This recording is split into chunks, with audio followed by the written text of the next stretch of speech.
My name is Jasmine Rivera. Sorry, I thought that was Facebook live streaming. It scared me at me. My name is Jasmine Rivera. I am the Director of Behavioral Health and Evaluation at the Staten Island Partnership for Community Wellness, which is a public health not-for-profit that addresses emerging public health issues on Staten Island. We provide backbone support for a coalition called TYSA. So TYSA is a coalition of folks that seeks to support the behavioral health of young people on Staten Island. So that's thinking about mental health promotion and substance use prevention for children on Staten Island. It's a dynamic partnership that involves different types of folks, so law enforcement, treatment folks, people like the Northwell team here thinking about child and adolescent psychiatry, but also schools, teachers, youth, all different types of people really thinking intentionally about behavioral health. And we know during COVID right now, it's really important that we're talking about the mental health of our young folks. So that's why we're having this presentation today. So without belaboring it, I want to pass it over to Vanessa, who will introduce herself as well before we get started. Vanessa, want to go? Hi, everyone. I'm Vanessa Vargas. I am the program manager with the Staten Island Alliance for North Shore Children and Families. And our focus is with families who have children 0 to 8 years old. And we work on the overall well-being of the child. So that would also include educational, emotional, social, and also with any aspect within the household. So any family members such as the aunts, the uncles, the brothers, the sisters, the moms and dads. So we really try to think holistically about the approach, about the overall well-being of a child. But our main focus are with children, our households who have children between the ages of 0 to 8. So we also assist with getting families enrolled in educational programming from daycare, early learning programs, and in elementary schools across the North Shore of Staten Island. So I'm looking forward to really listening to this wonderful presentation today. And thank you, TYSA, for having us. Thanks, Vanessa. So again, I encourage folks to introduce yourselves in the chat if you'd like while you're here, and feel free throughout the presentation to ask questions. We're going to hold actual Q&A until about the last half an hour of the end, but if you have questions throughout, we'll be tracking them, and the Northwell support team will also be answering things in real time that are able to be answered through the chat. So without further ado, and if folks are, is everyone familiar with Zoom at this point? I think we're all zoomed out. So if you'd like to change your view, just look to your toolbar. There are things that you can do there so that you can see the presentation and also see folks' faces if you'd like. You can see the little reactions button in the bottom right of your screen. So if you are really feeling something, you want to do a high five, a hands up, thumbs up, feel free to do that so we know that you're all there. It's okay to have your cameras off, but it's nice to interact sometimes so that we know that people are listening. Sean's previewing that right there for you. And again, any questions you have in the chat, if you want to introduce yourselves there, and we will be putting different things in there throughout, like a link to the survey, different important information they can have. Okay, without further ado, I'll pass over to Dr. Pong and the Northwell team to introduce themselves and to give us this beautiful presentation. Thank you.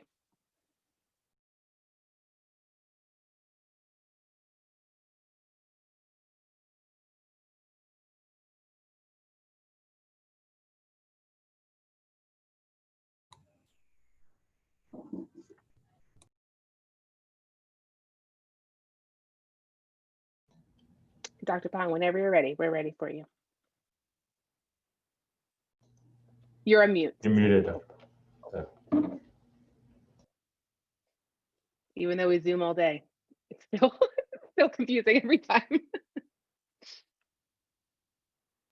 You're muted, Dr. Pong, still. Okay, Dr. Pong. I thought we're starting at 4:15.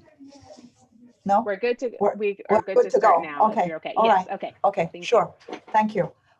So again, thank you for TYSA, working with us, providing this platform for us to, work together with members from the community. So we had previously a session, I think, together working with TYSA in May, and then discussing about the stress that COVID, outbreak that has impact on us and how to understand, the stress, etc. But today, I think it's specifically talking about the stress and anxiety that our kids are facing and how to help them to deal with it. So of course, this group of speakers are, kind of changed. So Tammy Kim is the medical student from Torah. So it's a senior student physician who spent a lot of time prepare for the slides. And then 2 senior resident physicians, Dr. Mamman and Dr. Chak, are also participating presenting and answering questions, and probably some role play there at the end as well. And I'm the child adolescent psychiatrist from Department of Psychiatry, Staten University Hospital. So this is our team. So we will start. Why I cannot advance? I'm sorry. I try to, okay. So what we are going to present today is in this format we call case format. So we will present 4 cases and then discuss commonly issues that encountered with the kids at different age group. And then we will share about some strategies of how to manage these stress. And then we probably also, depending on the questions that parents are asking, then we will do some role playing as needed. So the parents are welcome to share your concerns and experiences at the end of the session. So here I want to kind of showing like this is the topic. So start with the first case. Is Mary, is a 16-year-old high school senior. So we'll discuss about commonly shared issues by teens who experience isolation during the pandemic lockdown. The second case, Mikey, is 12-year-old 7th grader. So we'll discuss about the specific stress and anxiety that related to COVID infection by itself. And then Thomas, 14-year-old 9th grader, we will discuss about maladaptive coping skills that teens are using to help them to, manage from day-to-day the stress, and then the helping, us as parents and the care providers to understand what the issue is coming from and how we're going to help them to manage these issues. Maria is 10-year-old, 5th grader. We use her as an example to discuss about the loss and the grief. So these are the issues all causing distress. So if we're not deal with them, then they will, result in more serious consequence. As parents, we're providing, kind of care to our kids. We also have a lot of other responsibilities, right? So we work. We care for other, not only kids, care for other extended family members. We have to manage a lot of changes during this period of time.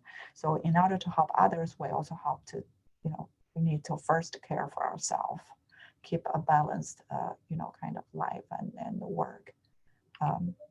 So we start with this, that we all know that, across the United States, because of the pandemic. So there are over 30 million students are staying at home and had their education interrupted.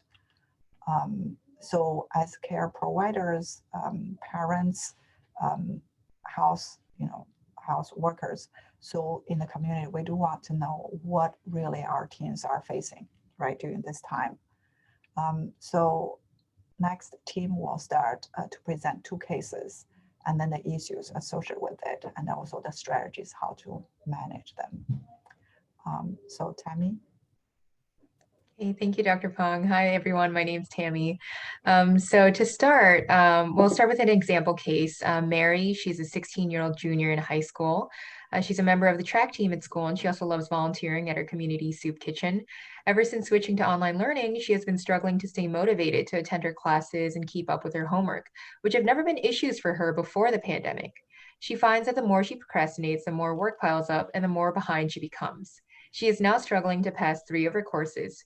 Mary has also found that she is more irritable and becomes increasingly annoyed when her parents bring up any mention of school.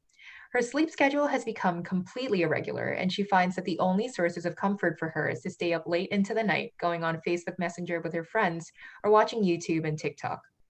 She is always tired in the morning and can't focus during class. Mary has also been getting stomach aches and is having trouble going to the bathroom regularly.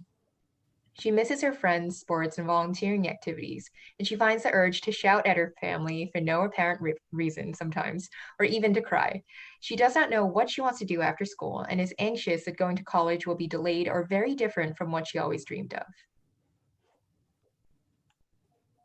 So just a quick overview of Mary. She's a 16-year-old junior in high school. Her problems include not being able to participate in her sports team or volunteering. She has very severe time management issues, so she's falling behind in her schoolwork. She's irritable, she has mood swings, and she also has daytime fatigue, irregular sleep, and trouble going to the bathroom. So to deal with this, she's come up with these maladaptive coping mechanisms, which means she isn't using the best of ways to get through her issues and adapt to her situation. So for instance, she's staying up all night on social media. And so we want to take a pause for a moment just to try to explain why your teen's behavior may seem so erratic and difficult to deal with sometimes. So teenagers tend to be emotionally impulsive and can react erratically to different situations. And these actually happen to be normal developmental characteristics. And unfortunately, as parents, we feel that it's really challenging to deal with them when we need to spend this increased time and share this limited space with them. And so for one to explain this process, it's mostly because their limbic system or their emotional brain is developing faster than their prefrontal cortex, which matures into their 20s and is responsible for making smart decisions, making good judgments, and so on. So these are some more thoughts that teens have expressed during the pandemic. As you can see, they reiterate the troubles that Mary is going through, like the challenges of staying on schedule, finding the motivation to keep up, missing out on activities, and that uncertainty about the future. So, your children at home are definitely not alone in their experiences. And these are also more YouTube videos. Where teens are able to share with adults like what they want from their parents. And so please feel free to share these links with your children at home because I think it's really helpful for teens to know that there are a lot of kids out there who are going through similar things that they are. And according to a She Knows Hatch Lab survey from April 2020, 2/3 of kids report feeling isolated and depressed, and nearly half of parents are concerned that their teens are depressed. Nearly half of teens out there have seen their screen time increase. So given that these are really common issues, let's think about what can help Mary, what our parents can do to help, and what our school and community can do. So one strategy that can help is focusing on self-care and growth. Teens are really resourceful, and these are actually some tips that children have shared with us, actually. One thing they can do is find new and healthier hobbies, such as bullet journaling, getting into art, discovering new board games, trying to take away some screen time, and collaborating virtually with their peers or friends on things like music, choir, theater, drama, book and film appreciation clubs. It's important to know that these are all things that can be ongoing despite us having to social distance. And of course, it's really important to stay active. There's a lot of free workouts on YouTube, things that the whole family can do together. And it's important to get some air and jog outside, maybe even take a walk, and also do yoga or maybe even simple home improvement projects. And these are all things that can manage stress and also help you connect with your family. And they can also focus on learning new lessons. So this is really important because there is a silver lining to all this. So 55% of teens who have participated in the same survey are saying they actually appreciate being around their family more. And so they can use things like positive self-pep talk and positive affirmations, telling themselves that I can be in control. No matter how negative an emotion feels in the moment, it's not permanent. And they can alter their own expectations, create their own normal. And they can also think of it in a nice way, like appreciate the ways that their teachers are accommodating them and creating this learning environment for them. And most of all, they're really going to need support. Even as teens, young adults who are becoming more independent, they're still going to need adults to lend them an ear, to get their emotions out and feel heard. So in this particular situation, parents should try to be non-judgmental, non-dismissive, avoid saying things like, oh, you're a teen, what would you know about stress? Because they do have their own unique set of issues. And parents can be more empathetic as adjusting to this new learning kind of platform is really difficult for teens. And they also will need to kind of enforce discipline and foster more responsibility in their teens. For one, screen time was something that continue to come up as an issue. And so for younger children, you can kind of be creative and use it as a reward for good behavior. Whereas for older teens who are more cognizant and maybe more aware that they need to decrease on that screen time, it can still be challenging to really control that. So redirection and encouraging pastimes other than being on social media, for instance, encouraging outdoor activity, cooking, other hands-on activity, that can be really helpful for cutting down on that screen time. And now that we're at home with our kids so many hours of the day, we have this unique opportunity to observe how our children are learning. So, and of course, this is going to pose new challenges for students as well. So one thing that's really important is observing how your child learns and their unique responses towards this online learning system, and facilitating that communication between your children, your teens, with their teachers, so that they can stay on top of their educational goals. And so parents may find that they need to be a little more involved with maintaining that line of communication, and just be a little more involved in having them submit their homework and stay on top of things. And another thing that's really helpful is getting support, reaching out to your schools and your community. So schools can continue to run clubs. They can include parents in event nights. I've seen some really creative schools out there who are doing virtual plays and virtual musicals. And it can be a fun little event night where parents can also join in. And also there are a lot of community resources out there as well for activities that parents can do with their kids.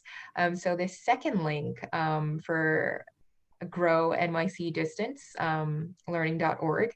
It's a We'll link. show later. Yes. Okay. So we'll show that at later. The end. Yeah. So this example is provided by Grow NYC, and it's a great little science experiment that you could do at home with children. I would say adolescents, junior high school as well. So there are a lot of things that can be done, a lot of resources for these things online. So just to summarize what we've covered so far, it's obvious that COVID-19, the lockdown has added a lot of stress to our teens. And yet teens are actually really resilient, and many have developed their own stress management strategies. But as parents and members of the school and the community, what we can do is provide and support these routine activities in our teens so they can stay more on top of schedule. And so this is Mikey. This is our second case. He's a 12-year-old seventh grader. His favorite subject at school is art, and he's always been creative. The thing he misses most about school before the pandemic was using the art supplies at school and painting giant murals with acrylic paints. He has some art supplies at home, but they are limited, and he doesn't have a space that he can use to create art. He has asthma and is very concerned about getting COVID-19 because he heard on the news that it can affect people with lung and breathing problems much worse than people who do not have such issues. He's also worried about how his family lives in an apartment and that the shared ventilation system will infect his family if another building tenant has a virus. He has been turning on the news to follow COVID-19 coverage whenever he gets the chance, and at dinner he talks at length about what his family must do to keep everyone safe. His mother has been fired from work because of COVID-19 related downsizing at her firm, and his father works in IT from home. He has been scolded on multiple occasions for talking about coronavirus too much by his parents, and so he has resorted to seeking advice on Reddit and speaking about it with strangers in chat rooms. He washes his hands at every chance he can, sometimes to the point that his hands are raw and reddened. He also exhibits nausea, vomiting, and has trouble eating. So just another quick overview of Mikey to recap. He's a 12-year-old seventh grader, and his problems include not being able to enjoy his favorite pastime, which means he has no outlet for his stress. And perhaps directly related to this, he's become very anxious about COVID-19. So he's also engaging in maladaptive coping mechanisms, like seeking advice from, unofficial information outlets. He also has increases of obsessive thoughts and compulsive behaviors. This is also things that's seen in OCD, children with OCD. And he also has worsening eating problems. So all these reflect that increased stress. And so to kind of take a step back and cover some common stressors for kids and teens, they can include relationship and friendship problems, issues with popularity, like feeling like you're not popular enough. And, these social problems are going to be worsened because of those lack of social contacts with all the social distancing. And students can have learning difficulties and have poor grades, which can also be a increased struggle with the online learning platforms. Parents arguing, siblings fighting. For Mikey's situation, the news, that's also a huge stressor. And a change of location, like moving to a new home, having a new sibling. These are all common stressors for kids and teens, as I'm sure our parents out there are aware. And so let's think about what can help Mikey and what his parents can do, as well as his school and community.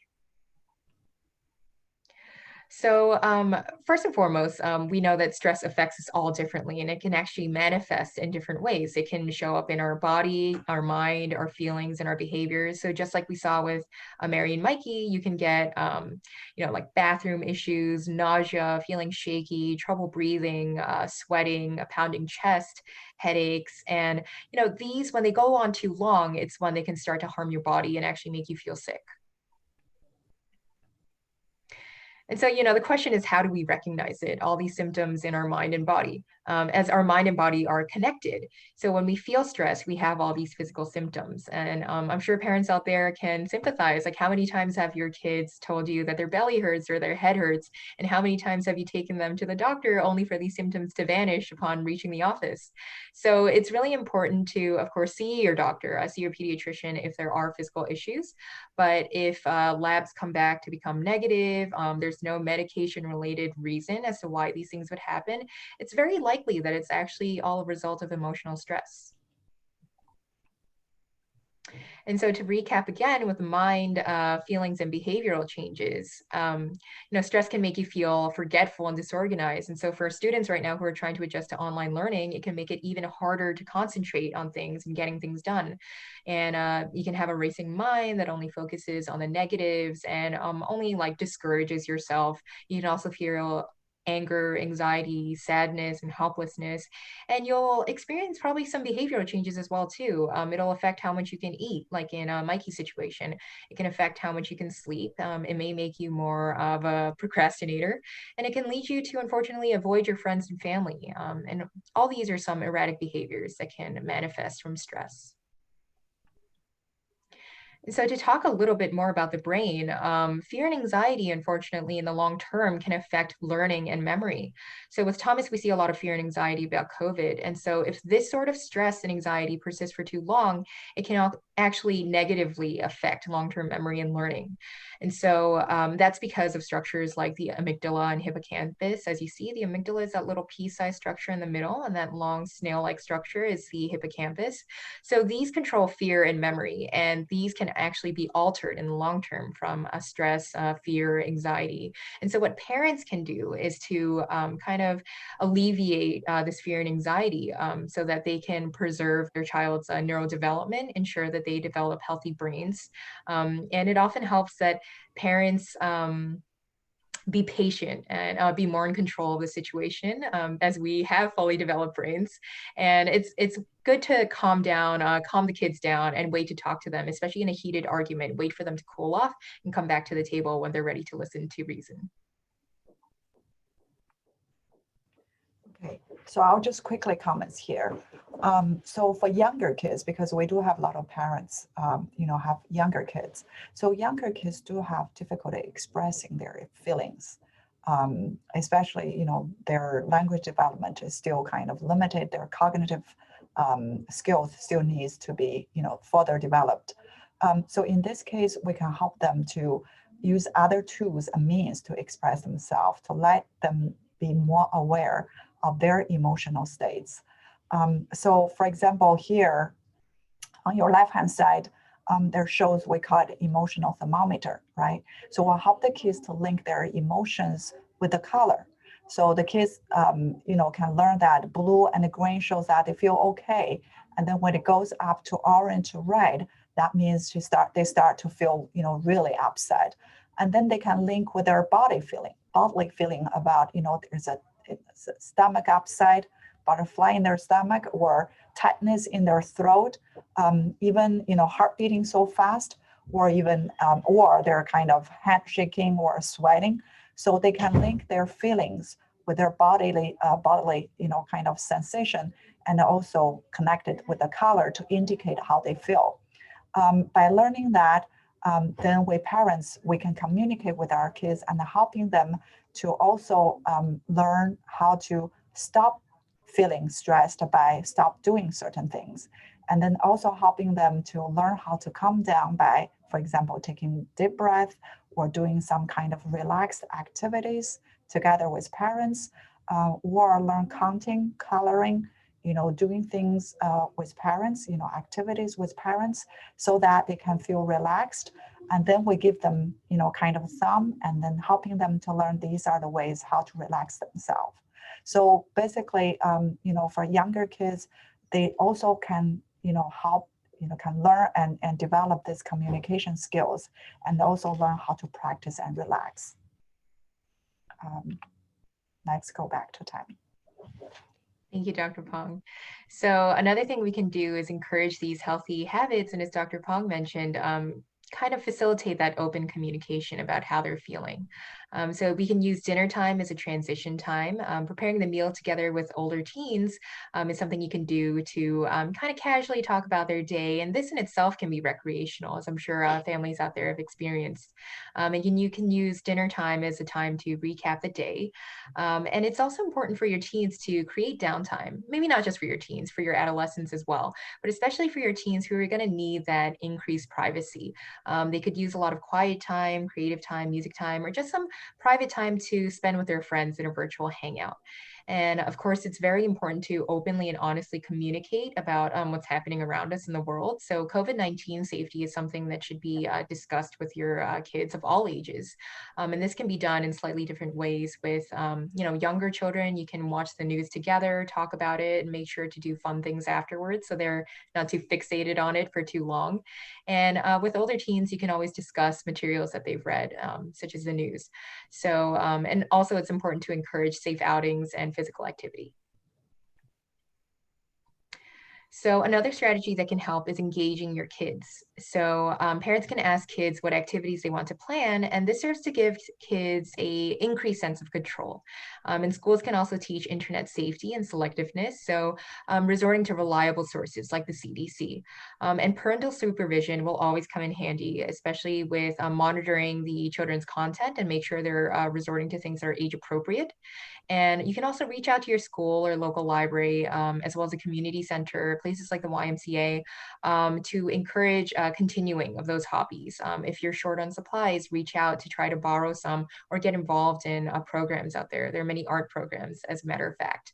And of course, exercising outside or at the gym can in itself boost mood boosting hormones. It can make you feel happy and relaxed just with that physical activity. And these are some more video resources on how to assist your kids on practicing mindfulness. There are ones for all ages. So the first link right here is for ages 3 to 8. We have ones for more mature children as well.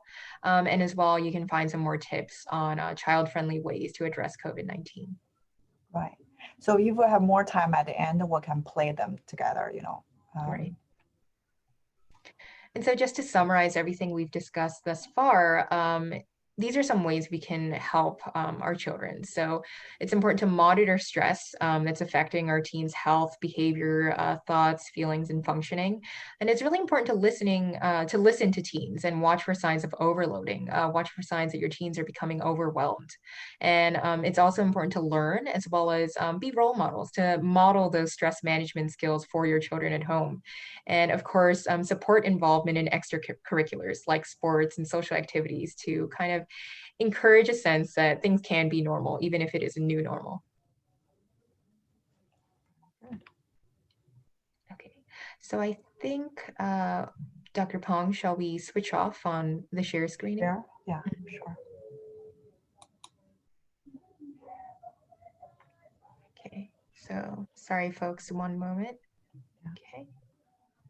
We probably can stretch ourselves a little bit now. Yes, take some time to relax. Just 2 cases already and 2 situations. You're welcome to ask questions at the end. Yes. Okay. So.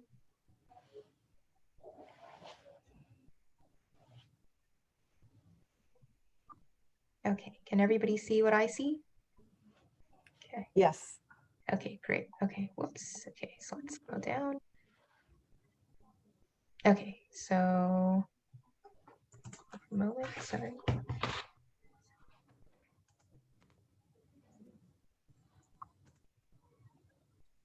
Sorry, one moment.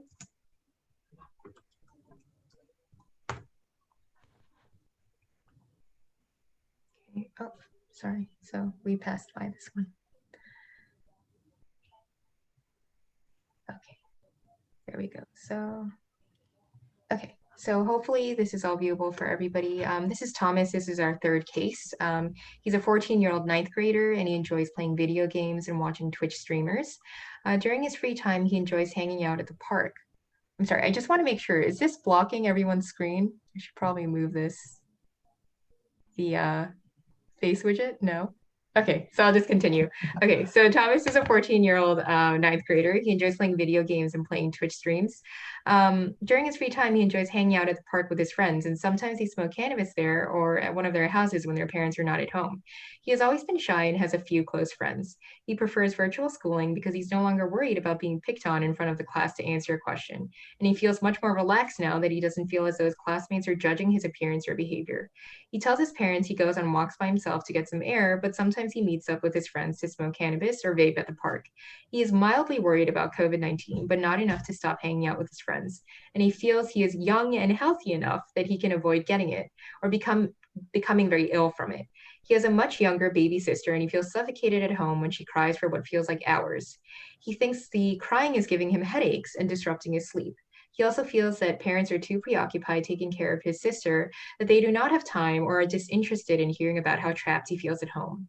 So he now plays video games and watches Twitch streams twice as much as he used to before the pandemic. He also sneaks out of the house when his parents are asleep.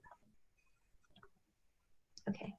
So just a quick take on Thomas. He's a 14-year-old freshman in high school. His problems include being trapped at home, difficulty approaching his parents, headaches and sleep disruption, too much playing video games and streaming, not social distancing, and maladaptive coping mechanisms. So in Thomas's case, he's using substances more, and he's hanging out at late hours with his friends without informing his parents.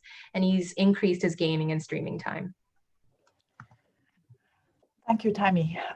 So we like to use this case to discuss about three issues that's commonly encountered with kids at this age or this developmental stage. So the reason that we discuss these things is just kids are using these as maladaptive coping skills. And then the reason we say maladaptive because they're causing more kind of negative consequences. So that's why as parents or care providers, we need to understand what's causing them and how we're going to help the kids to, regulate these behaviors and then to develop more healthy coping skills. So first, next one, Tammy, yeah. So first we're talking about sleep, right? So with COVID, I think a lot of kids staying at home is very hard. Next one, you have to click another one, right? So the kids are basically, spending time at home, and then they're kind of, their routine changed significantly. It's hard for them to keep the regular school routine.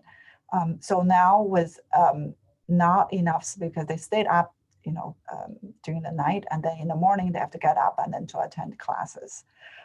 So not enough sleep can affect, as this graph indicated, that it can affect many functional areas in the brain. So with kids who cannot sleep, no, go back, please. Right, it can impair their, memory, learning there, and then can impair their the ability to focus, the ability to process information. Then they also have difficulty control their emotion. Then they can also, I think, impair their language skill, and it's more difficult to help them to express themselves. And then with all these increased stress, it's affect the kids, eating and sleeping further. Next one, please. So that's why I think pediatricians definitely, they always, advocate for enough sufficient sleep that will help the kids, normal development.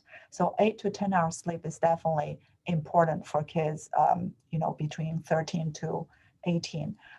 Then the younger the kids, the longer the sleep hours. So with good sleep, good rest, this is a significant tool, important tool that our parents have to use this is to help the kids to reduce their stress so that they can pay more attention during their learning time. And then also they are, more capable of regulating their emotion and behavior. Next one, please. Right. So talking about sleep, we really need to keep the sleep hygiene. So the environment, to keep cool and dark environment for sleeping is very important. I think the study shows that the ideal room temperature for sleeping is 65 Fahrenheit. So too high or too low will affect our metabolism rate. So it's very hard for people to fall asleep if the temperature is not appropriate. To have very important to keep the scheduled wake and sleep cycle. And then also to avoid caffeinated drinks. So caffeinated drinks has to be, consumed before 4 p.m., including for adults as well. And then also try to avoid, screens in the bedroom, including TV, including, any phone, laptop, etc. Be active throughout the day. So kids nowadays, like we hear a lot of parents or kids talking to us saying that kids stay in the home, right, stuck in the house. But even within the house, we still can develop a lot of in-home exercise. So there are a lot of videos showing, how to do exercise together with kids, younger kids, older kids together. And then also as parents, we also need to lead our kids to practice mindfulness, be aware of the situations, aware of, the good things and bad things occurring in our life. We may not be able to change a lot of things, but we learn how to accept and how to manage them. And then as parents, of course, we want to be a positive example for our children, right? It's hard, especially we're all, very stressed out throughout the day. So that's, I think we'll talk about that in very soon about how as parents, care providers, we need to take care of ourselves. Next, please. So next thing we'll talk about is the video game, the internet, time that the kids spend nowadays when they have no other venues, for socializing. So there are studies showing that the teens spend a lot of time now, the many hours, right, on the phone, or on the computer, etc. So what is appropriate hours? So basically, I think instead of focusing on hours, we're more focused on how it affects our kids' daily life and their functioning. So kids who spend extensive time on, internet or on playing video games, the studies shows that about 9% of the kids will finally develop this pathological gaming, or we call it digital addiction. Next one, right. So there's a study that has been conducted for 2 years, studying about 3,000 kids. Can you go to the next slides? It's published in the well-renowned journal Pediatrics. So they studied the kids in grades 3, 4, and 7th and 8th. So they look at all these risk factors that for developing or overcoming pathological gaming. So they look at factors like weekly amount of gameplay, the impulsivity, social competence means social skills, kids with prior existing anxiety, social phobia, or depression, or have difficulty learning in school, for example. Next one. And these risk factors can really differentiate between those who become pathological gamers and those who don't after this 2-year follow-up study. So they look at kids and they see that for youths who are more impulsive, who has low social skills, or they have difficulty understanding other people's, understanding their own emotions and behaviors, or they have poor emotional regulation skills, they tend to have more risk of developing pathological gaming. And also the amount of time spent playing video games.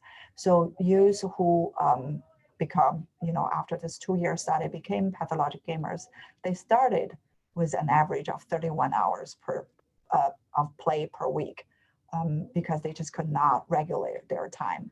Compared to these who did not become, pathologic gamers, their playing time is much less per week. And then also the kids, especially younger kids, 3rd grade, 4th grade, their tendency to identify with game characters also can predict, their behaviors to become kind of being addicted to playing the games. Basically shows life self-control. So the outcomes of, addicted to gaming is like, I think any other addictions, that the kids will show poor performance, right? I mean, students are showing poor grades or poor social relationships with peers and with parents. Children tends to also consuming more violent games. And then they become, kind of believe in aggression. And then also they have this hostile kind of, they interpret other people's intention as more hostile. And then they resort to more physically and relationally aggressive behaviors. And then a lot of kids saying that, playing games can make me feel relaxed, can make me feel happy. But actually the end result is that we see these kids who become pathological gamer, they develop more, social phobia, more anxiety, more depression. And a lot of healthcare providers and parents also see that saying depression, anxiety, and social phobia can make these kids playing, kind of withdrawn to their own little world and become, playing games more. So actually these problems are kind of reciprocally reinforcing each other. So as parents and care providers, if we are more aware of the characteristics of our kids, then we can intervene early. Provide more supervision and more support. Next slide, please. I think we're missing one slide there. So the parents, especially for younger kids, as parents, we do need to control their internet access. We can contact our internet service companies and let them to control the websites, and then also, especially if it's a kind of violent gaming website, we can let helping them to control the access to these kids. With older kids, we really need to sit down and plan with them, understand their goals, understand what's troubling them. And then we have to, recruit professionals together as a team to help the kids to sort out, to help them to solve these problems. Another thing is about cyberbullying, right? So this is something that even before COVID, is an issue, but now it's even more, because kids are isolated, they're in their own room, they have less in-person connection. So in this case, there can be more impulsive or having less kind of self-control of spreading information that can resulting in more kind of threats and harassments. So as parents, if we go to next slide, please. Also, we're missing one slide. So we need to, can you go back a little bit? It's not there. So as parents, we want to, okay, just stay here. I think we're missing one slide. That we will help our kids to monitor, like if we hear our kids being cyberbullied, so we want to track down to see who are them. And then we report to the internet, the company to block them, or to report to school, to kind of important authorities so that we can stop our kids from being attacked by these resources. Yeah, next one, please. So I think another issues is about substance abuse, especially nowadays. There are a lot of exposures of especially marijuana, cigarettes, alcohol to the kids. So that's kids, especially when they feel bored, like they will, they have a lot of reasons, to use marijuana. So as parents, we want to understand what causing these issues spread nowadays. Next page, right. So there's a recent study during COVID time, of course, that they're surveyed 1,000 adolescents aged between 13 to 18, and they found that the kids basically admit that they have increased use of alcohol and cannabis, and about 50% of them saying that they use by themselves. They're at home by themselves. About a third of them saying that they share with peers over the internet or over the phone. About a quarter of kids using face-to-face. They go to the park, and they see each other, and then they, use substance together. So if you could next one, right.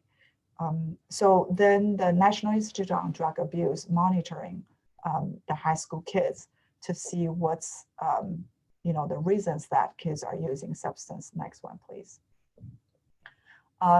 So throughout the years, they do see some changes of the reasons. But overall, I think they see there are some trends there. If you go to the next one, there's a summary there saying that the reasons that the kids are using, of course, with this age, they're curious, right? So they see legalized using of recreational use of marijuana, for example, then they're experimenting, right?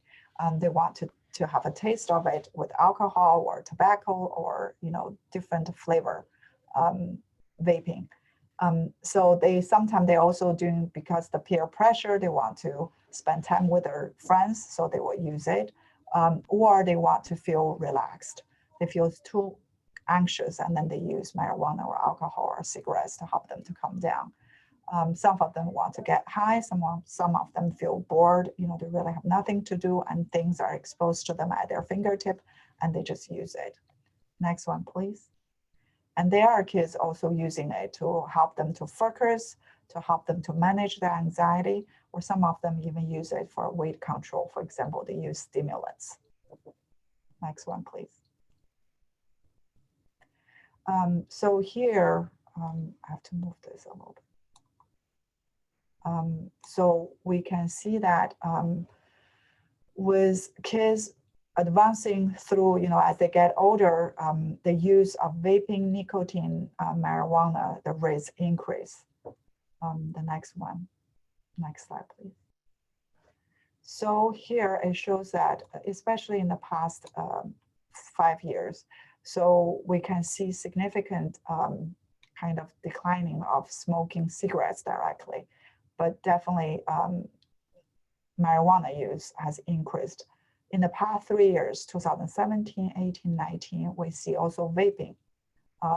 So they don't smoke, the cigarettes directly, but they use vape for, consumption of nicotine or vape marijuana, right? So these are kind of picking up in terms of use of, in young age of kids. This is in high school kids. So we know that there, with the legalizing, United States,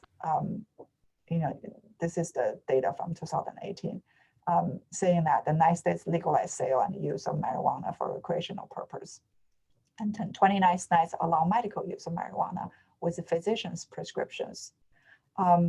So here we know that for adolescents and young kids especially, we know their neural circuits is still developing, very, very vulnerable to substance use disorder because their rewarding system can pick up the signal very quickly and develop addiction very easily. So that's why I think as parents, we want to really kind of observing these type of behaviors. Next slide. So again, I just want to kind of, share with parents. Parents can use these slides to share with your kids to provide psychoeducation to the kids. Because a lot of time when I see the kids in the hospital who are overdosed on these substances, it's their first time hearing that the substance can really do harm to them. Marijuana has harmful effect, because all they think is that it's harmless because it's legalized, right? So here we want to say that CBD is the non-psychotic active components in marijuana. That's where using for medical reasons. It does beneficial in treating seizure disorders, pain or nausea from chemotherapy in patients who has with cancer. But THC is the psychoactive component. It has long-term effect or risk in kids whose brain is still developing. So there are studies in New Zealand following people who are born in 1970s and have consistent use of marijuana. And then, when they tested now, I think this study, I think is in 2015. So they showed a significant IQ drop, which the reduction similar to changes that associate with lead exposure. And then I think the more important thing is that a motivational syndrome that we see in people who are using marijuana. So I think they studied 500 college students and asked them to self-report their use of marijuana and link to their self-sufficiency. And then there's a significant link with the use of marijuana and the low self-sufficiency. They tends to drop out of school when they become heavily addicted to marijuana use. Next one, please. Dr. Gilman actually is a clinician scientist, a clinical scientist who's worked as MassGeneralHosp in Boston. So they basically studied this age group, 15 to 18 years old adolescents who use marijuana by administer batteries of testing, and then also conduct imaging studies on these kids, looking at cognitive impact and the function and structural changes of their brain. So what they see that well-replicated findings, that they see that the younger the age start using them, the worse the outcome, especially the memory decline.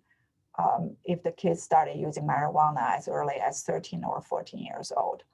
And then also the frequent use, right? How frequent use affect their learning. So they see significant academic declining in frequent users. But however, I think the encouraging results is that as soon as they stop 1 week of using it, their learning can get better, their memory can recover. So it's very important that as parents, we caught early, and then we can, help our kids get back on track, with their daily functioning. And then there's definitely a strong link between cannabis use and the psychosis, anxiety, depression, and schizophrenia. They can cause them, or they can worsening the kids who has all these pre-existing problems. So a lot of kids saying that, marijuana can help me with my anxiety and depression. That's the only thing can help me. But if you follow up with them, you can see that actually for these kids who are, hooked up with marijuana, you see their problems getting worse and worse. Next slide, please. So this is also the data showing that exposure to parental substance use disorder, specifically during adolescence, can increases the child's risk of developing substance use disorders. So with substance use disorders, we do know that there are biological genetic factors there, but also there's significant familiar environmental factors there. And this factor, environmental risk factors, can be modified if we as care providers were aware of that. Because they're behavioral modeling, right? That we can kind of avoid and then can remove from exposure to the kids. Parental attitudes towards substance use and parental monitoring, right? So these are the factors we can really pay attention to and modify them so that we can provide a safe environment for our kids. Next slide, please.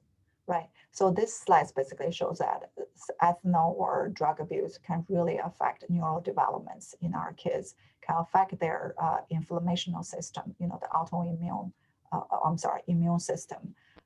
It also can affect their emotions and behaviors accordingly.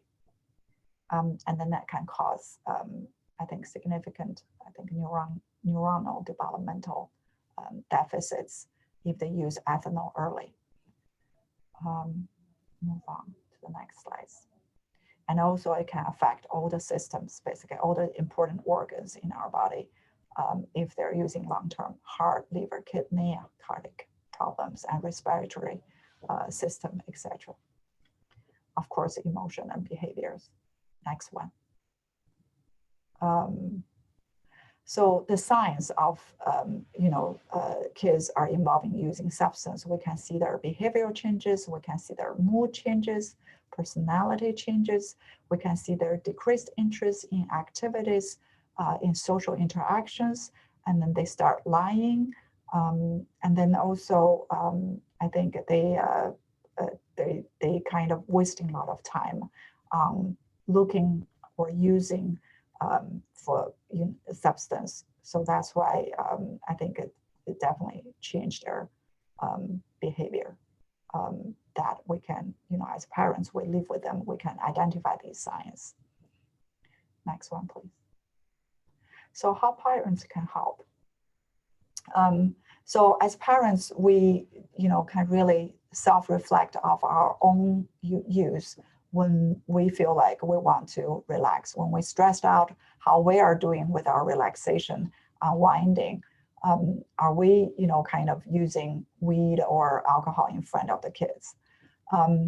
We need to be more open with, discuss with the kids how to manage our stress.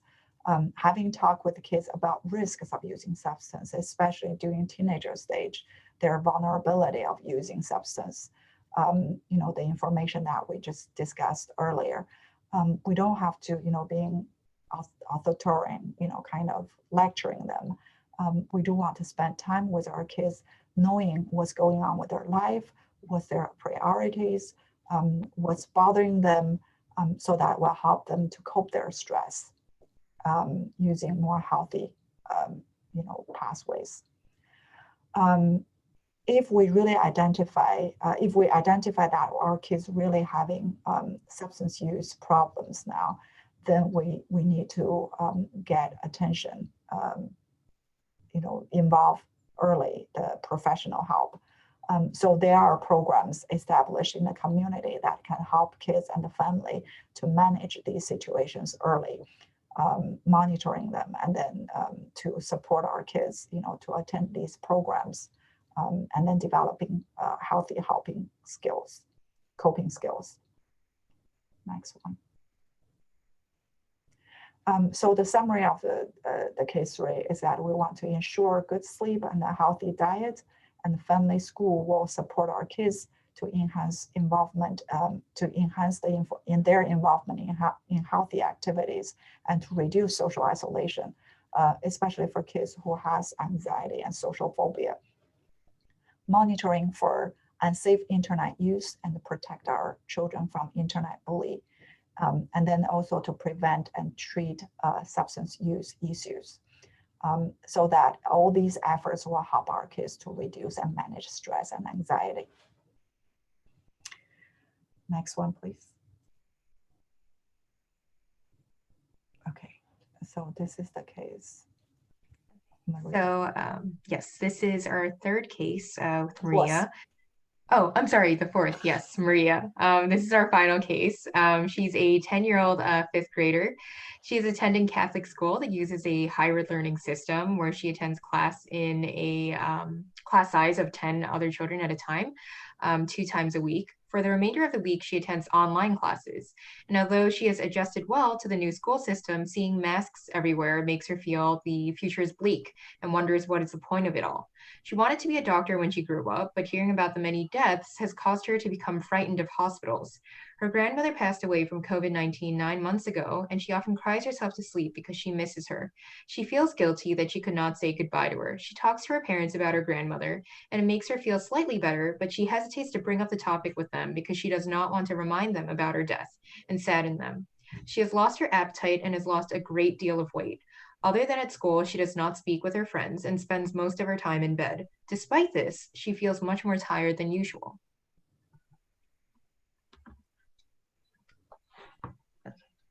So as a quick overview, Bianca is a 10-year-old elementary school girl whose problems are that she feels the future is bleak. She feels very sad and guilty about her grandmother's death. And she also has a loss of appetite, weight loss, and tearfulness. She also has fatigue, poor sleep, and loss of interest in activities and friends. Back to you, Dr. Pong. Thank you, Tammy. So according to CDC, from March to October, the ED visits for mental health reasons for kids between age 5 to 11 increased about 25%. And then for age 12 to 17, it increased 31%. And this is also under the condition, a situation that a lot of parents nowadays try to avoid as much as possible to bring the kids to the emergency room, right? So the actual needs for kids to get acute attention or immediate assistance is much higher than this number. Next slide, please. So with this case, I just want to quickly discuss about the grief for the loss and of the loved ones. So grief reactions occur when someone has suffered a loss. It may lead to feelings of sadness, anger, guilt, and regret. Traumatic grief reactions occur when someone has suffered the traumatic death of a loved one. Some survivors stay focused on the circumstances of the death, that including being preoccupied with how the death could have been prevented, what the last moments were like, and who was at fault. These reactions may interfere with grieving, which makes it more difficult for survivors to adjust to the loss of the loved ones. Adaptive coping mechanisms include talking to people, friends, loved ones, families, and then to make sure that they have good rest, nutrition, and exercise, and then taking breaks from work, from study, and then also make sure that they're scheduling for pleasure time activities.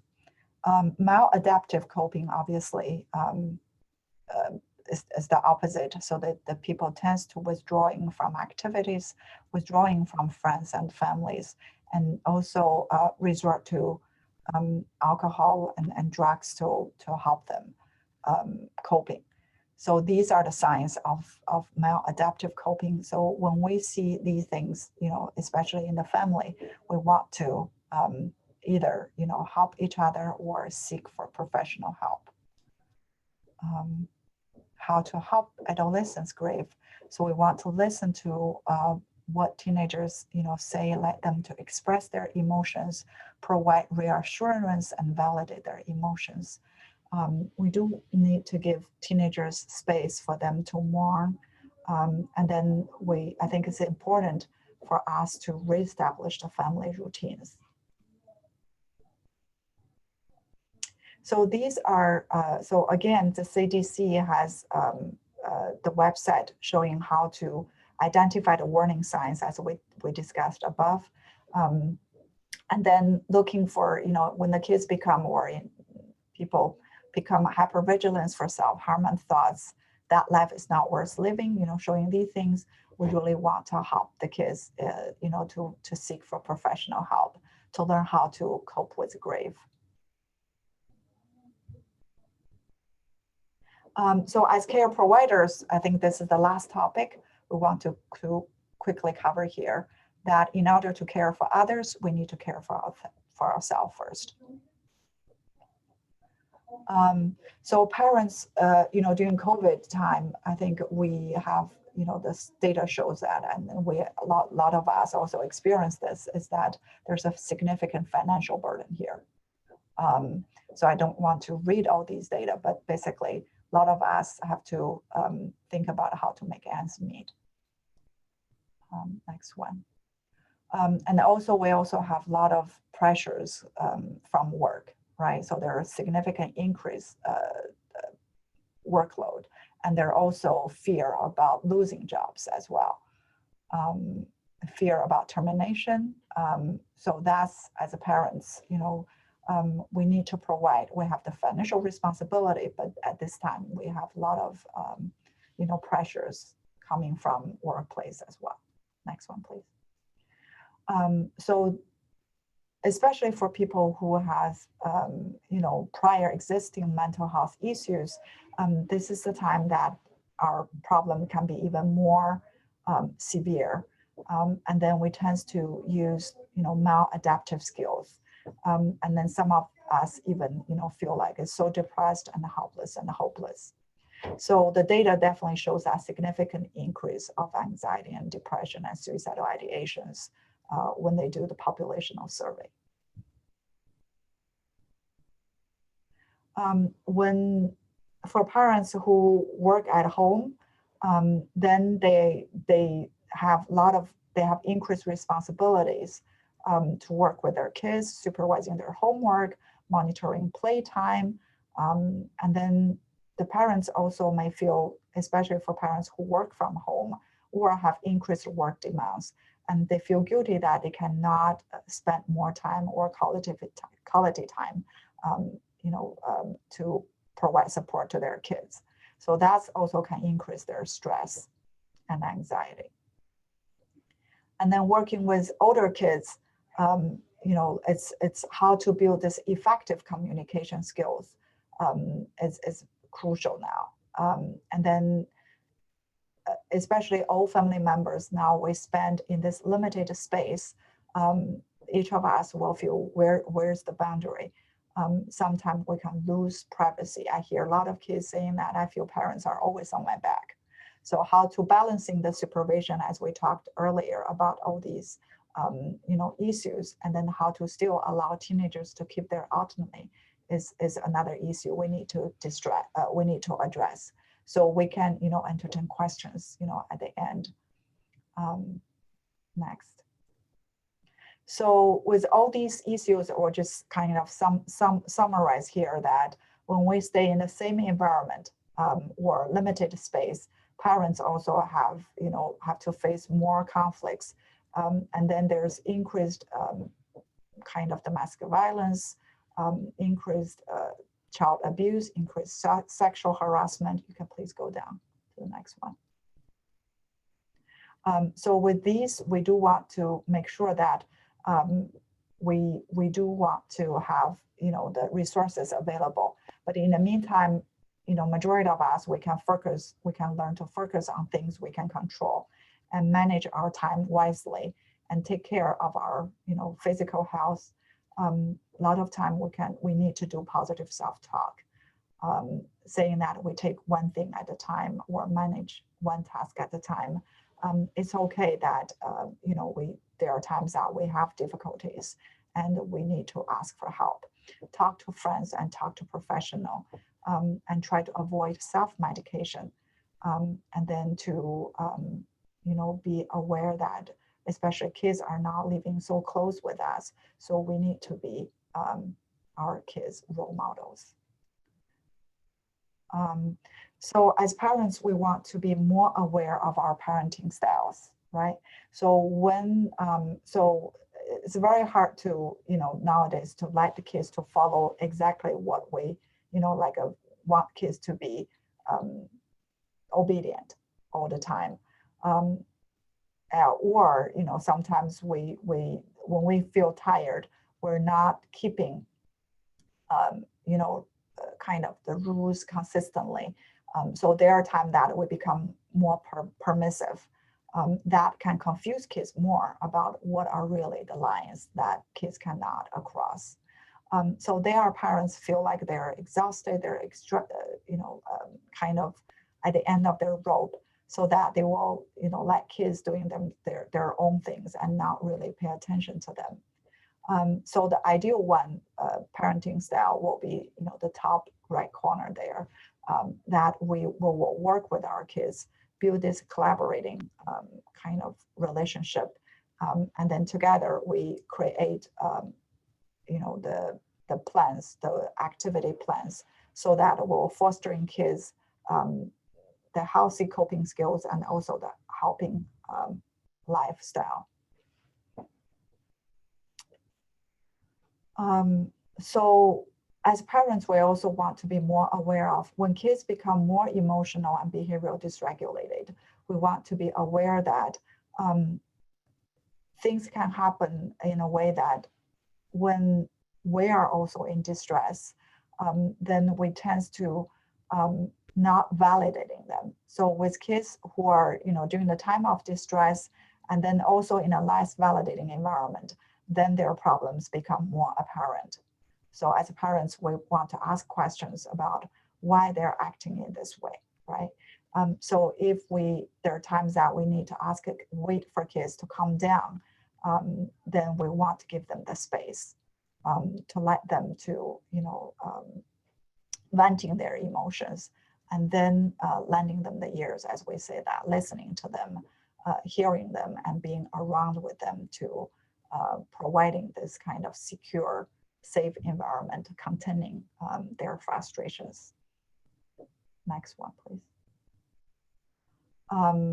So a lot of time the kids' behaviors are, kind of eliciting our frustrations, our kind of emotional state, unstable emotions.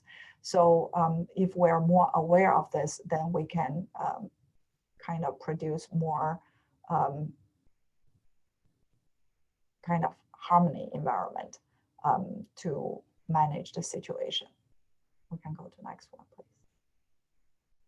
So as parents, I think a lot of time we don't have to do too much, but to listen, to learn what they need. So to avoid being judgmental, I think the kids needs to feel safe, and so that they are not facing overreaction from parents, or they want to feel being respected and not being rejected all the time, so that they can open to us and share their feelings and their thoughts with us. So listening and learning what their needs, I think, is the most effective way of connecting with our kids and calming down our kids. Next one.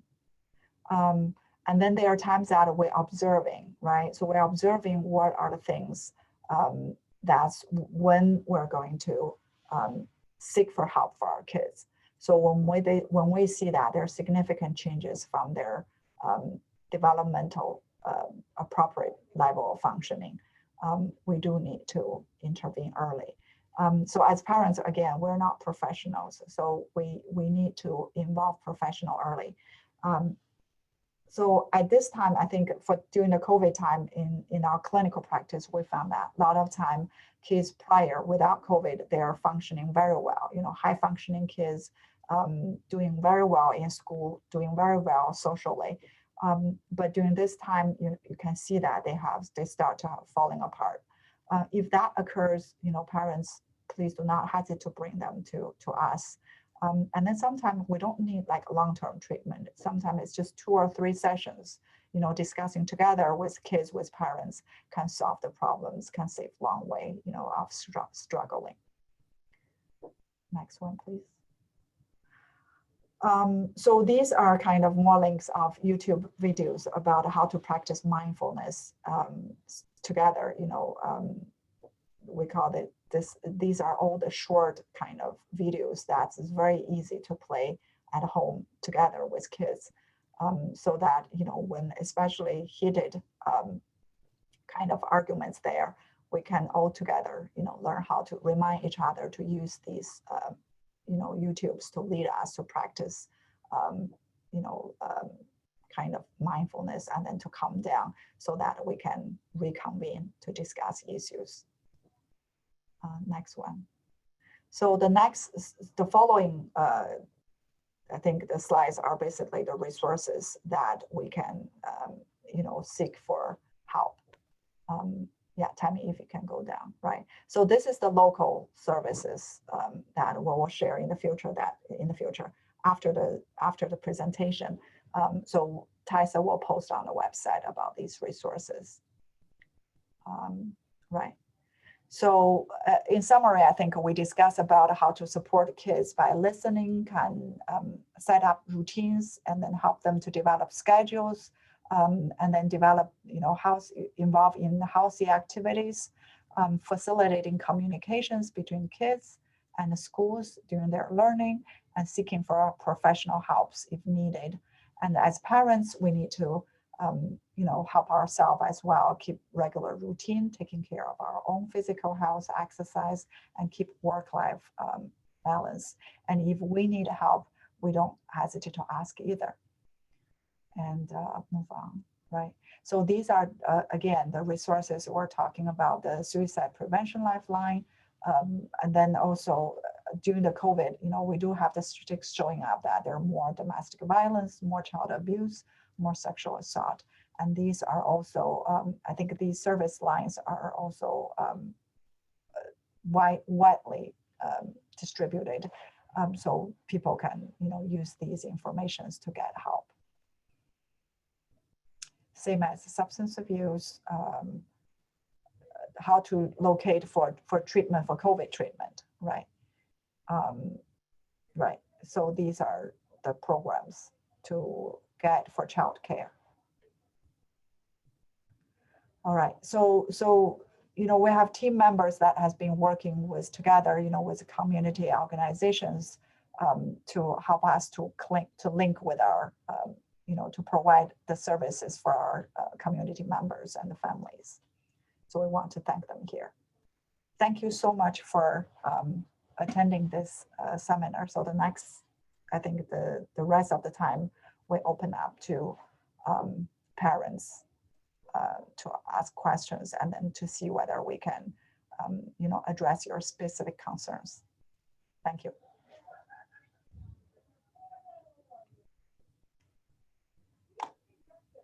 Thank you so much, Dr. Pong and team, for that wonderful and really informative presentation. So now we're going to have a couple of questions. I know that some have been answered in the chat already, but I will pull up questions that I don't know if have been answered. So someone asked that they're struggling with motivating their freshmen in high school to do more than just pass. And also applying to college with senior has been very different experience than expected due to what's happening, everything being remote. Is it because of the pandemic or just typical teen stuff? So these ideas of complex issues, applying for college, motivating your kids to work, is this how we should expect our teens to be functioning all the time, or is this a special COVID circumstance?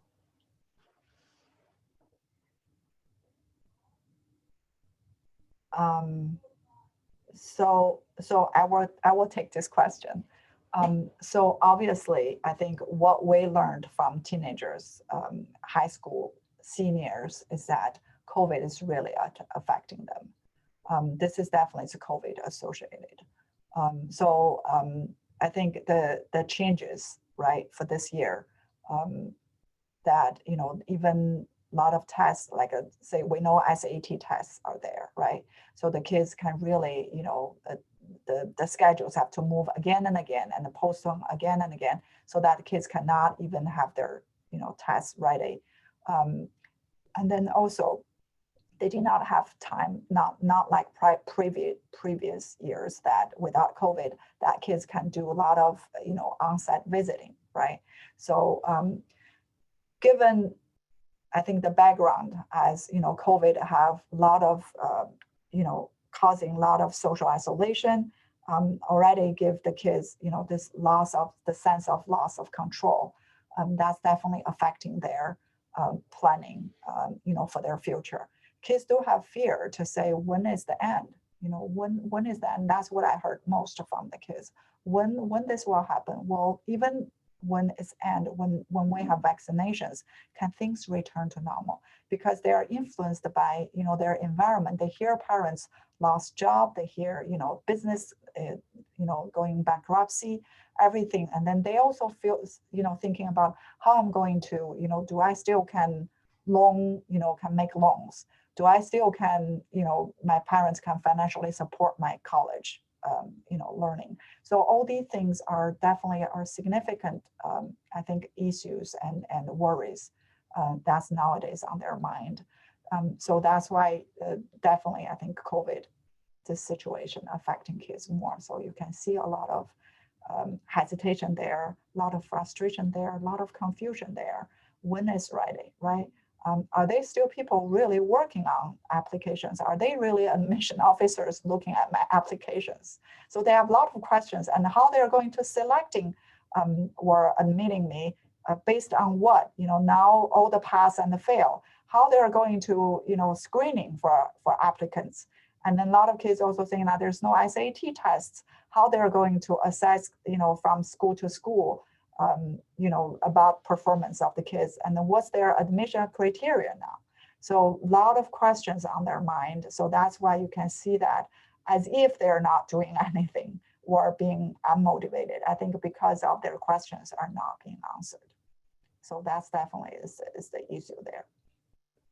So what we can do as a parents, I think we will work together with school. I think we encourage kids to ask for, work together closely, even more closely with school counselors and to find answers. And then still, send their application in, looking for these searching informations on college websites and make their list of schools they want to apply. And then they can also learning experiences from their seniors, from their older siblings, and then to learn about these schools, the criteria, so that they can, plan for their applications. Thank you, Dr. Pong. You're welcome. And I'll move to the next question now. In a similar vein, someone is asking questions about how to motivate their child to study. It's hard for them to be focused and productive during this time, and we worry as parents for success in school. So can you build on maybe what you're saying, Dr. Pong? I know there are a lot of questions about the passing and the failing, and does school even matter right now? So how can you support parents on those types of issues? Right. So I think this is really go case by case. So for some kids, so we're talking about if the kids, always, kind of study is not that difficult for them. Kids tends to, in general, no matter, what age, even 18 years old, when they stay at home, they kind of lose the track of time, right? And then also they have a lot of distractions in their environment as well. So it's very hard for them to keep up the goals. So when they somehow, delayed, even, we heard from kids who used to be like honor students all the time, right? Then they kind of miss their homework. And then they got more anxious, more panicky. And then they feel like they somehow could not meet their goals. They feel kind of, so the parents are starting, to look at them to say, what's going on with you, right? So in order for helping these kids who already have the study, learning skills, then the parents will now work with them, I think, more kind of supporting them to keep their track, keep their, scheduling, keep their, kind of rewarding is kind of, applaud for their ability to keep the routine. But for other kids who are, having difficulty following the routine, because, kids, especially with learning difficulties, then it's very hard for parents to say you need to reach for certain, kind of academic goals, so or scores. What they want to do is that to help as much as possible to help the kids to make sure that they attend school on time, they do their homework on time. If they cannot do all of them, kind of submit on every day, but at least to keep the subjects that they're most interested. So that's why when I start talking to kids, I always ask them to say, what do you think you're good at, right? What are the things, and to keep them, on top of the subjects that they're really good at. And from there, build their confidence, and then gradually add more of the tasks, and then to see, like if they have more problems of understanding, then we will working with teachers or working, in the community to find resources to help these kids. So these are the things I think is about building confidence, really, to say, can I still manage during this, chaotic environment? Can I still, keep on going without knowing when is the ending of this whole, chaotic situation? So as I think both kids, as parents, we also know that keep on, our schedule is difficult. So we can also understand the kids, hearing them, kind of acknowledging and then empowering them, making plans together with them instead of, kind of setting routines for them. I think that's kind of can be more effective strategies.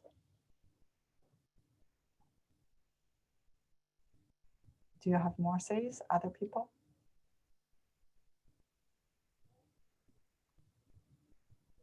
Thanks, Dr. Pong. Other folks on the Northwell team have things to add? I just also, in addition, like Dr. Pong was saying, you really do have to, number one, acknowledge, empathize, and really make sure that you're making your child feel like they're heard, not yelling at them, etc. A couple of other things, just try to mimic the routine of school as much as possible. It's very, very difficult to do, but making sure that when they get up and they have class, encourage them to actually sit at a desk instead of just sitting in bed with their blanket and they're kind of laying down trying to look at, the Zoom meeting or whatever. Making sure that's there, they're sitting up, that they've had, breakfast, really try to mimic that routine as much as possible. Even though right now kids tend to spend a lot of time on their phone, I think I read somewhere that they're referred to now as screenagers, like on the screen, which I thought was really clever. Even then, they're going to get Zoom fatigue. We all get it. It's really exhausting to sit in front of a computer all day. And of course, you're going to get distracted. So if they have their phone, maybe you could negotiate with them. If they're spending a lot of time on, for example, TikTok or Instagram or any other app, you could talk to them about, well, what if we do, 1 hour you could have the phone, and then for 30 minutes, why don't I go ahead and take your phone? Maybe that's going to cause less distractions. Or one day you could have it, the second day you could delete the app. Just kind of negotiating and talking about what are some things that we can do to distract you less. Once the distraction goes down and they're actually paying a little bit more attention to class, the motivation should improve. I think sometimes if you're falling behind or if you're just not paying attention, that motivation really kind of goes away. So just a couple of other things to keep in mind as well. Thank you. I'm going to point us to another question in the chat that's about monitoring.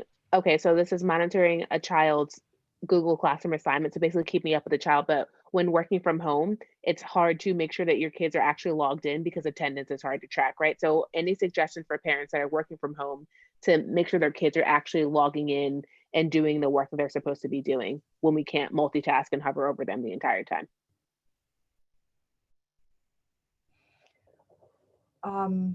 So I think in general, the kids, you can't stay with them, but I think that we can, discuss with the kids about what's their goal, understand what's their, kind of understanding about if they're lagging behind, right?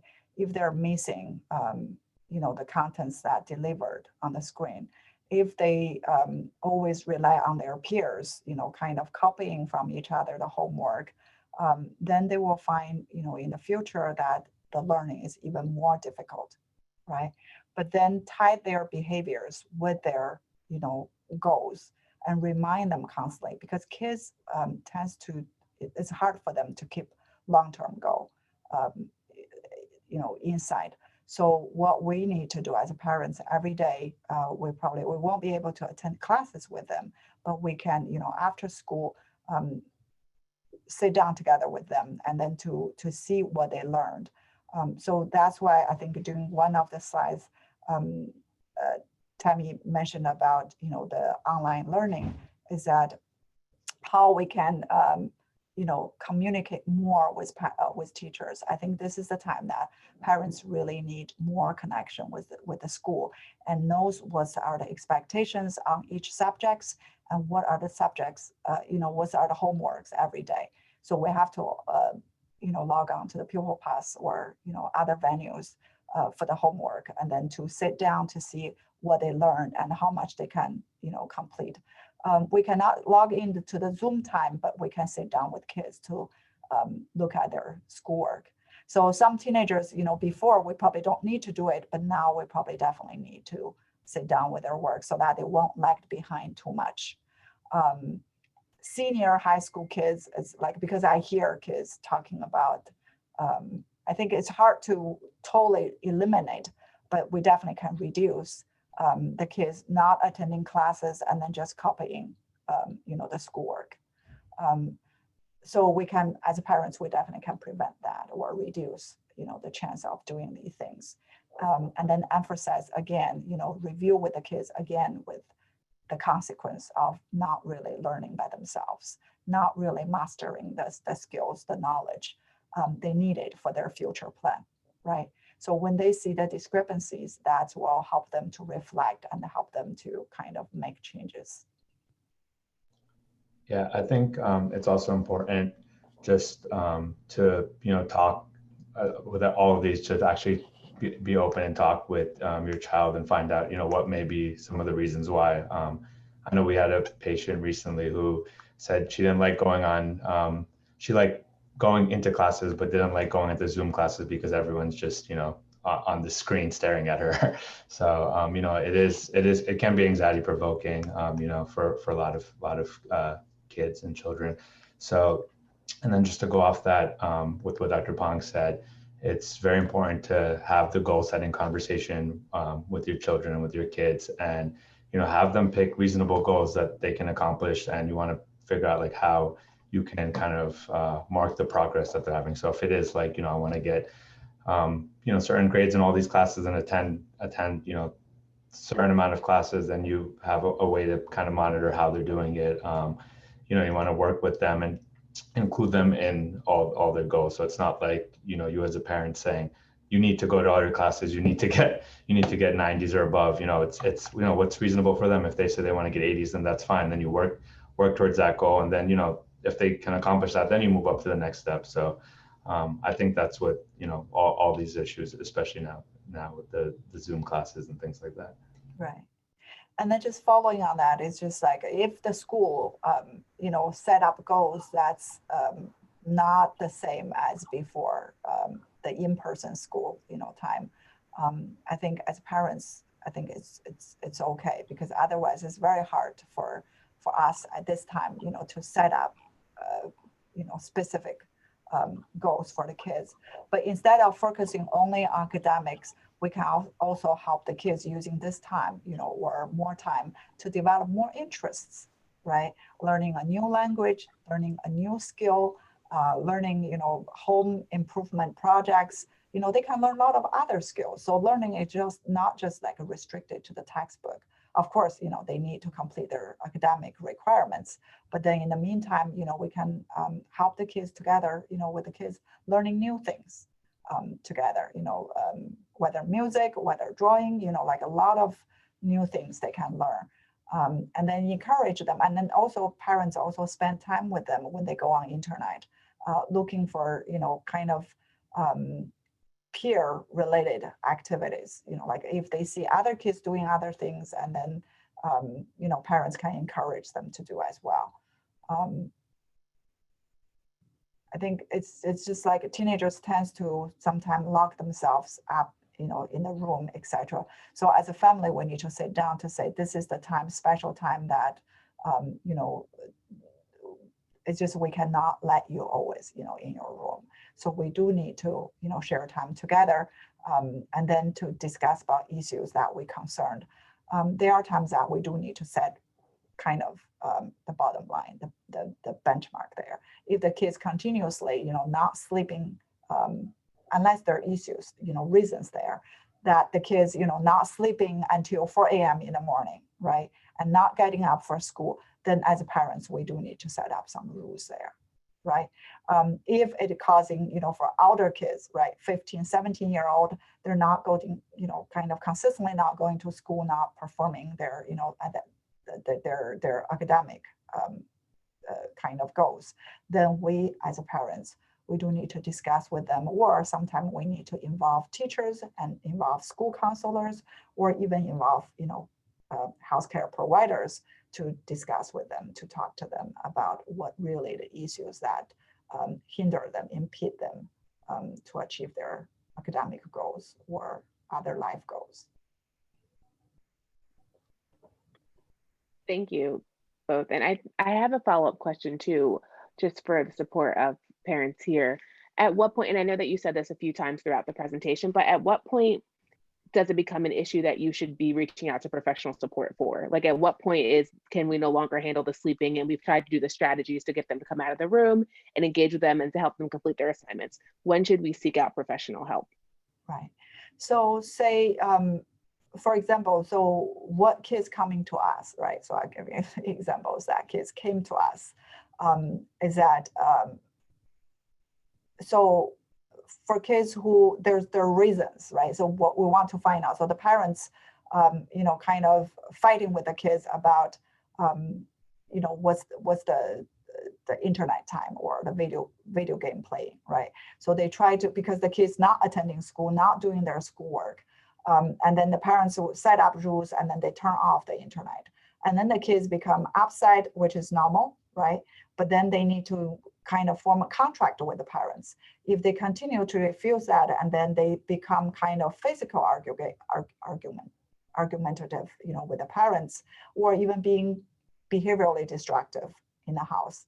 And then of course, these kids are not just have one single problem. A lot of time they have comorbid problems, right? Not just playing games, and then they're also, sometimes using substance, etc. And these are the times that I think is the warning sign that kids stay isolated, stay, kind of angry or emotional and withdrawn from the family, not taking care of themselves, not eating, not sleeping, not drinking, all these things. Then that's the time that, parents need to get professional help.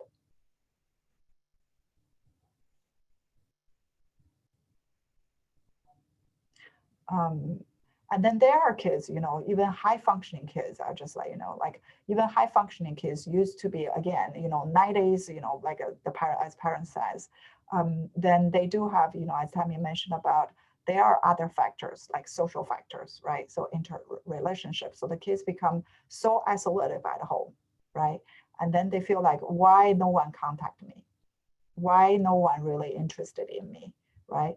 Why I'm just kind of, not attractive to anyone. So they become kind of this ruminating on kind of low self-esteem. They're not good at, anything. And then that's also related, I think, connected to other kind of anxiety that prior is under the water. It's not really the issue, but now all surfacing up. So with these situations where problems continue aggravating, the kids can become, less interested in study. So if the parent sees a change of pattern, right, saying that they used to be very self-regulated, and now they become kind of totally, look like another kid, for example, then that's also a sign, for parents to seek for help. And then we also hear other kids, kind of saying that they cannot sustain this social isolation, or they cannot sustain that all family members, all kind of staying in one room or one space all time, like talking, chatting, or argumenting, or younger siblings around, running around, yelling, screaming. So some of our teenagers even leave the house in the middle of the night, right? Then that's the issue, definitely. So if that happens, especially after you discuss with your kids about the risk and danger, and the kids still repeating these kind of behaviors without clear, explanation, then that's also the time that parents needs to seek for professional help. And then when we talk to the kids, we do see that these kids really develop a lot of, serious emotional difficulties. So then we work with the kids again. Sometimes it's just like a 2 or 3 sessions or 4 or 5 sessions, like a short visits, can really helping to solve the kids the problem, kind of helping the kids to become reflective and then finding their own motivation to do more things or to develop more interests.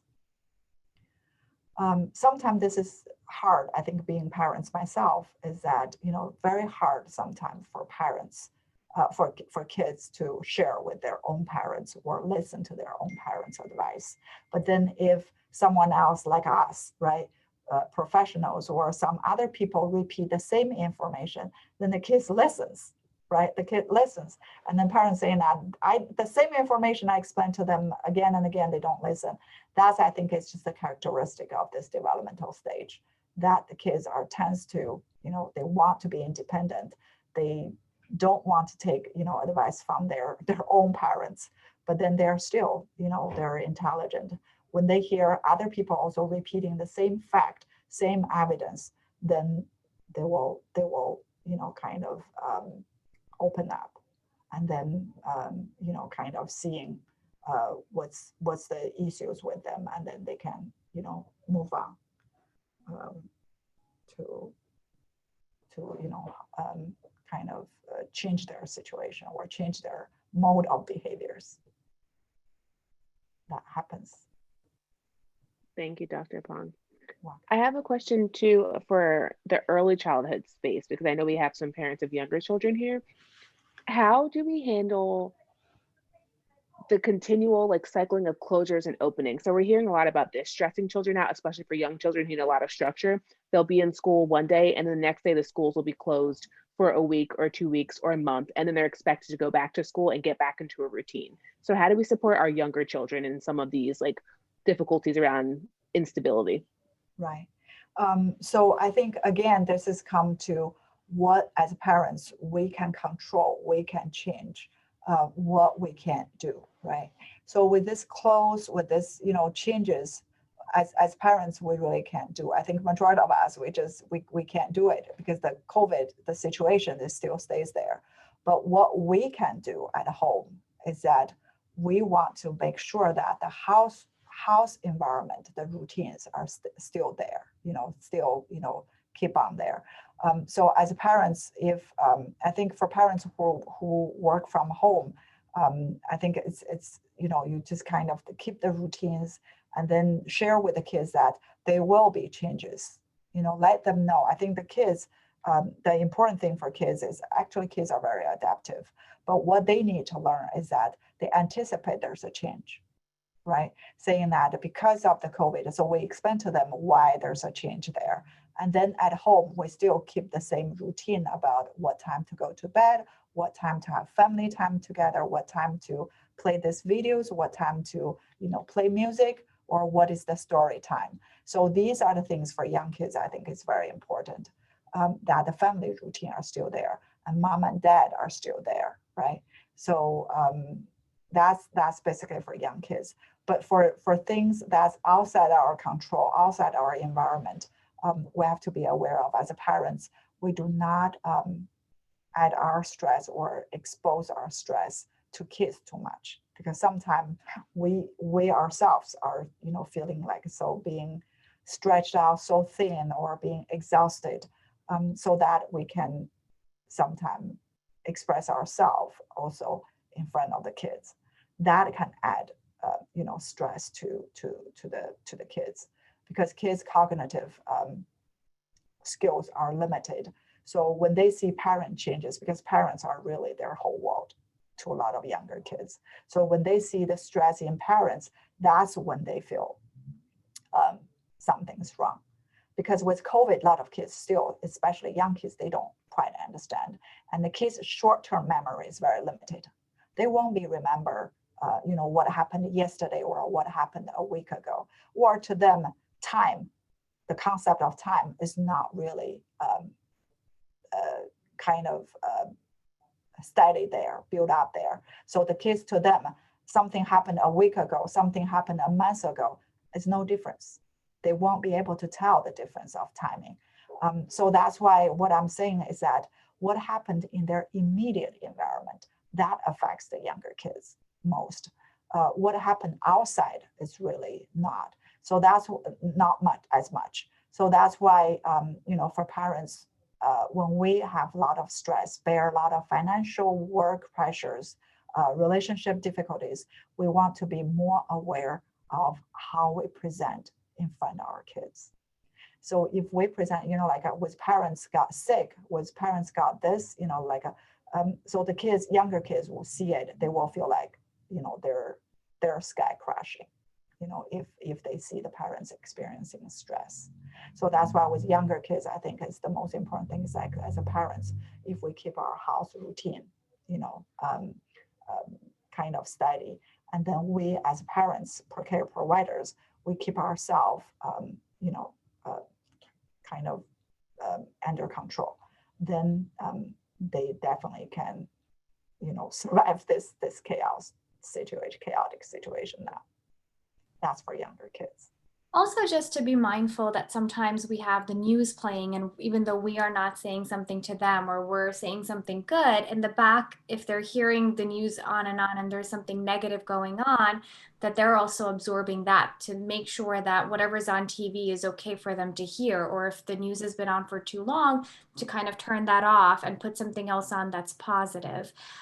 Making sure that they're not stuck indoors all the time. So if you have a backyard, making sure that you get out and get them some physical activity. Play with them, and if they're talking to you, to really listen, to make sure that you're not checking your email or checking your phone, to really give them that attention. Like Dr. Pong said, you are their whole world. So if they're looking at you and they're trying to tell you something, sometimes all we have to do is just listen.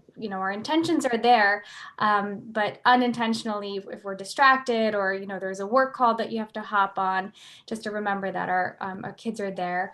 And also to remember the power of positive reinforcement. Sometimes in an attempt to punish, we'll take the phone away or we'll take a toy away, but also to remember to, if they're doing something that's good, or if they're doing something that's appropriate, to also reward them at the same time.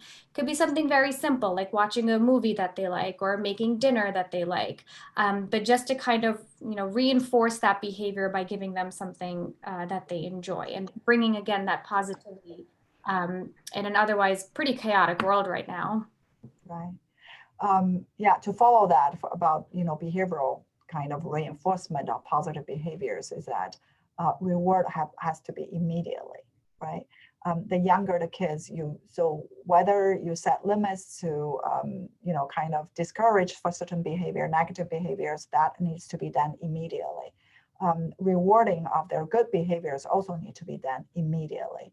And then try to, not get emotionally involved, not emotionally reactive to their, tiredness or to their emotional dysregulation. So we always, as parents, keep our composure in front of the kids. In that way, we can also modeling for the younger kids. So I think it's very good points that Dr. Chuck made is that, try to be more aware, I think, during this period of time about negative information, because kids, especially for young kids, and then kids with anxious temperament, that they can sometimes absorb information and interpret in their own way, or in a catastrophic kind of motion. So some kids, I heard that, when they heard about COVID, when they see that their teachers got sick, or their parents got sick, when the parents describe about their symptoms, then the kids can be affected, significantly by these descriptions. So we try to avoid, kind of discussing these kind of negative information in front of especially younger kids. Thank you. And we have one final question, and I know that we're coming to the end of our time. But someone was asking in the chat about, again, I think for older children, if your child is engaged in some kind of regular therapy, even kids losing motivation to go to their appointments and to want to engage with that professional help. So how do you support your young people and staying engaged with their professional support system. Right. So I think one thing is that, first of all, ask the kids whether they learn something from the therapy, right? So the kids, if you want them to stay in therapy, they have to feel the therapy is helpful. If it's not helpful, it's very hard for them to go there. So ask them if they learn anything, right? And then you will discuss with the therapist about what's really the treatment goal. Each session should have a goal there, right? So you want to discuss with therapy to see whether that therapy is really, reinforcing. Helpful. And then also ask a kid, sometimes, therapy is not easy, right? Because sometimes they discuss about difficult behaviors. But I think, again, therapists should equip with skills to discuss about even problematic behaviors in a positive way, basically.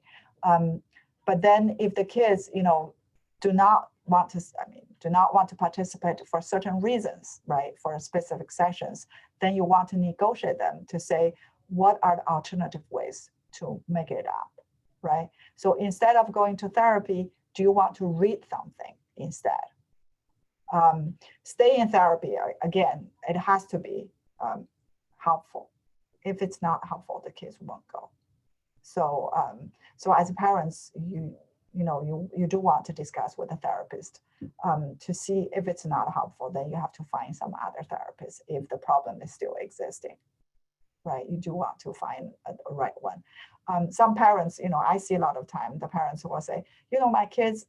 I'm talking about teenagers, right? So they're saying, my kid's seeing the therapist since he's 7 years old, right? So from 7 years old until 15 years old or 14 years old, they're still doing play therapy. Obviously, that's not appropriate therapy anymore, right, for the kids. So these are the things. And also, sometimes the talk therapy is also what type of talk therapy you want to learn from the therapist as well. If it's just free chatting, then the kids won't learn skills that they feel that will help them, then it's very hard for kids to continue as well. So we want to find out the reasons why they don't want to attend the sessions, right? And if for whatever the reasons they don't want to attend for this specific session, if it's not relevant to the, their relationship with the therapist, then we can find out to say, okay, instead of doing this, can we do something else to, instead, but still you will learn something, from your readings or that's kind of your problem related, right? So we want to help the kids to build problem solving skills.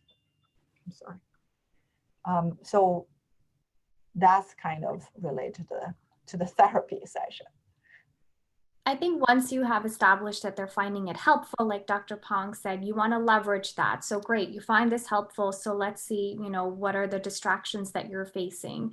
Normally under pre-COVID, you would go in, you would engage with them in person, you wouldn't be on your phone or anything. So again, you want to mimic the same kind of environment. So make sure that they're in a quiet room when it's time for their session. Request, is it okay if I hold on to your phone while you have this session? So they're not, sneaking and being on their phone on the side. So things like that. And again, before you have to make sure that they find it helpful, that they don't think that therapy is some kind of punishment for them, and then using that to leverage and then saying, great, so you want to do this, so let's figure out, what can we do differently to help you get engaged.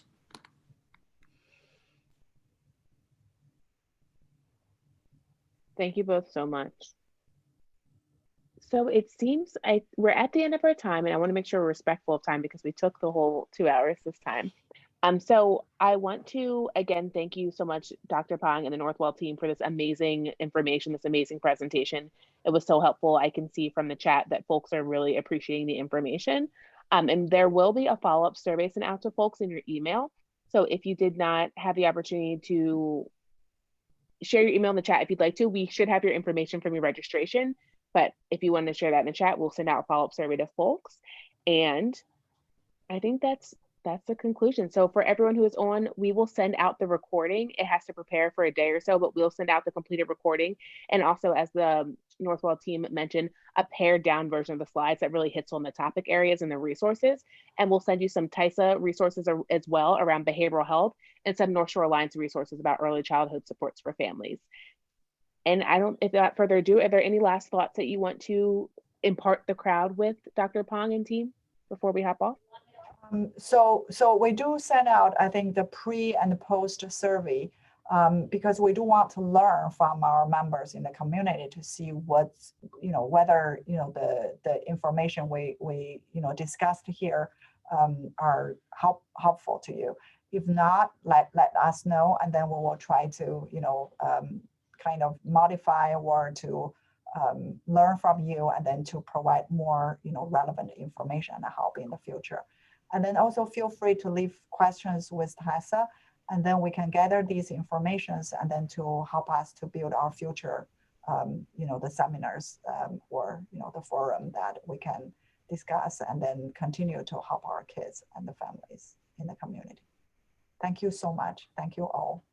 And then stay safe as well. Thank you all so much. Be safe, stay warm. Snowstorm's coming, so be safe and We safe. heard. Thank you so much. Thank you, And then everybody. thank you again. Thank you.